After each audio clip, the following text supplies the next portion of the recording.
From having one of the most promising young talents in Formula One to maybe joining the likes of Haas and Williams, McLaren has a lot to lose. Yet the team has high hopes. The question is, why does McLaren have high hopes for 2023? Because from the looks of it, the Bahrain Grand Prix was absolutely horrendous for the Woking-based team. Not just in terms of pure pace, but also in how the whole weekend unfolded. For starters, the two McLarens started P11 and P18, which was horrible for a midfield team like McLaren. But that is by far not the worst thing that happened. The worst thing that happened was that Oscar Piastri, on his F1 debut, had to retire from the race just after 14 laps. This happened because the car faced an electrical issue. Lando was able to stay out though, but he had to make an unprecedented 6 pit stops, hence finishing the race 2 laps down. He also happened to be dead last. So one event into the season, and McLaren is officially last in the Constructors' Championship, while their rivals Aston Martin are second. This hasn't been nearly the kind of start McLaren would have wanted, especially considering it's a team that has set 4th place as the minimum. But there's one thing you got to remember. While McLaren's reliability issues are excruciating to watch, there's light at the end of the tunnel, the wind tunnel to be more specific. In 2019, the Woking-based team started working on a state-of-the-art wind tunnel that was going to change the team forever, but then COVID happened. Then a few other things happened and the team couldn't finish the project. So in the meantime, it used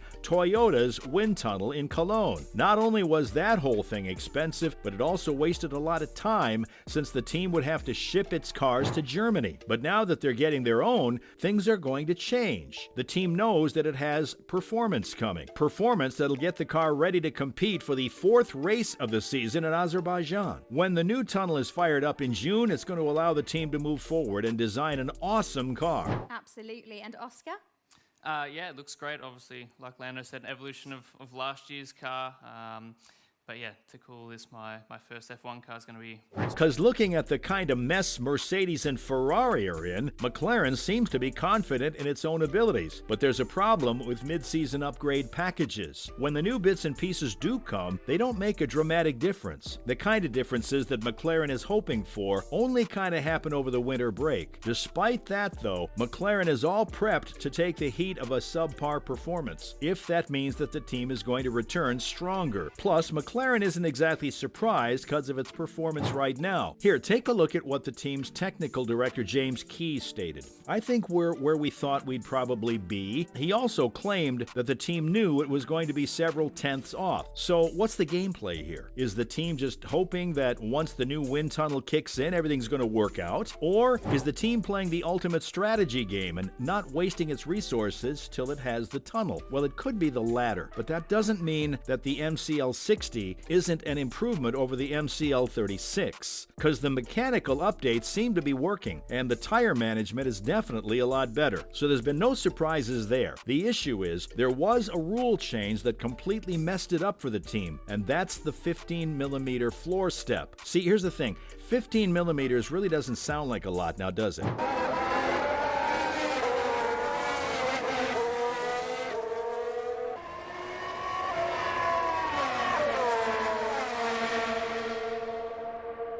But what you got to remember is that these cars are traveling over 200 miles an hour on the straights, so something like this could throw the whole system out of whack. So when McLaren incorporated this difference, it gave them a much bigger loss than they expected. Now the team is working on their new car, which is kind of a nightmare in PR terms, because the real car wouldn't be ready until the 4th race. This is kind of hard to explain to you fans, because it makes it seem like the team doesn't have its act together, but that's not the case. The new regulations led to a completely revamped approach to that area of the car, and, well, it takes time to develop these things, because with the new floor, you've got to maintain stability and good correlation. But now everyone's wondering, was this the right decision to make? One could argue that taking a change of direction so late was an extremely brave decision, a decision that Mercedes probably wishes that it made. But unlike Mercedes, the issue with McLaren was the floor, not the bodywork. Here, take a look at what the technical director from McLaren stated. Expectations will remain realistic for the short term. We will see where we are in Bahrain at the test and at the first race. Independently of that, we have good developments in the pipeline, so we remain optimistic for the season ahead.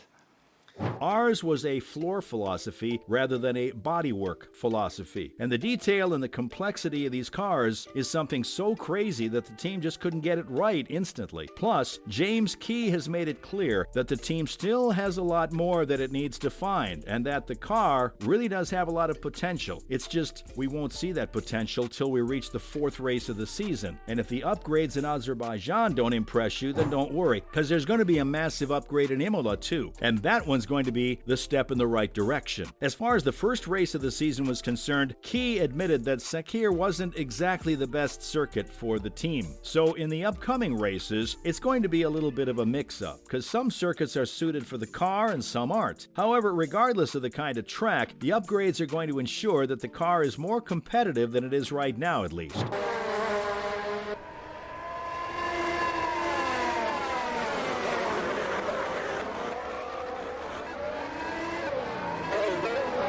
So the confirmation that Baku is just a first step is intriguing for the fans because it gives them at least a little bit of hope. And if it doesn't make the car extremely competitive, it'll at least give the team a good baseline for the rest of the year. Because a solid baseline is always important, especially considering that we're in the cost cap era. Right now, teams just can't keep throwing money at a problem and waiting for it to be solved. It needs to sacrifice one thing to pay attention to another. So in this case, the good news is the McLaren MCL 60 provides a solid starting point. It has no issues whatsoever. Doesn't the car look fantastic? The MCL 60. Lando, Oscar, what are your thoughts? Beautiful. Yes, lovely to see the evolution from last year. Subtle things, but... So now, the team is going to focus purely on lap time, because technically, while the car still isn't fast, it does everything that it's asked to do. This means that at this point, the team just needs to ensure it's fast. It won't need to fix issues like porpoising or anything, something that plagued Mercedes' 2022 season. Yet the thing is, we need to be cautious when talking about the updates to the car, because the truth is, until and unless they're tested on the track itself, we're not going to know if they work or not.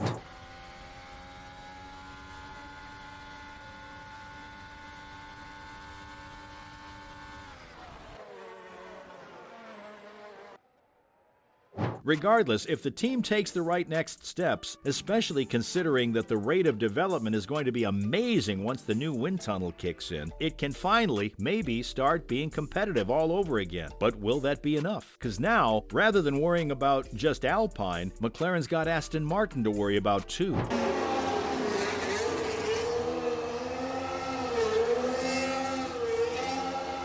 But hey, the team's working hard at being good again. And that's all about why McLaren has high hopes for the 2023 F1 season.